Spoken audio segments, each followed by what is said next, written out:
Мен эки сунуш менен жыйынтыктайын. Биринчи өкмөткө, урматтуу Ашырбек Мойдонович, сиз билесиз, биз чоң бир мыйзам жазып жөнөткөнбүз. Бир топ депутаттар пайдалана албай турган жайыт жерлерди 500.000 гектар. Ошону менен кайра иштетүү боюнча 1 ай болду мына өкмөткө кеткенине, корутундусун ала албайбыз. Бул түздөн-түз регионду өнүктүрүүгө, салыктын көлөмүн көтөрүүгө, айыл чалбап жерин кайра иштетүүгө салым кошот. Муну өкмөт кош колдоп керек болсо ушул жерге алып келип мындай тездетиш керек заключенияны. Экинчи, урматтуу Бактырбеков фракциянын чечимине мен сунуш кылат элем. Кластердик дегенде мен айтып келип атам. Мисалы Базокорон районундагы Кыздымкүр Токой чарбасы, ошол эле мезгилде Кыздымкүр Токой айыл өкмөтү бар.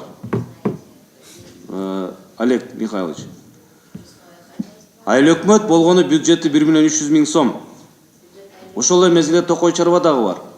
Бир чакан жерге эки башчынын эмне кереги бар? Токой чарба багытындагы айыл өкмөт деп туруп статусун аныктайлы. Пилотный кылып көрөлүчү. Ал эмнени берет?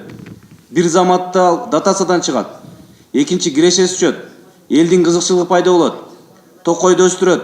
Питомник кылат. Керек болгон шаарларга, райондорго заказ менен берип баштайт. Ошондой бир айыл өкмөттөн биз бир гана Токойдун өнүгүшүн гана сурап калабыз. Бүттү. А калган айыл өкмөттөрдү мисалы кызылча деп атат, башка деп атат, буудай кылайлы, башкача мындай кластердик подход менен кетсек, сиздерге да жеңил болот. Законопроектти биз көтөрүп сизге жыйынтыгын айтабыз 500 гектар боюнча. Анан экинчини колдойбуз. Рахмат.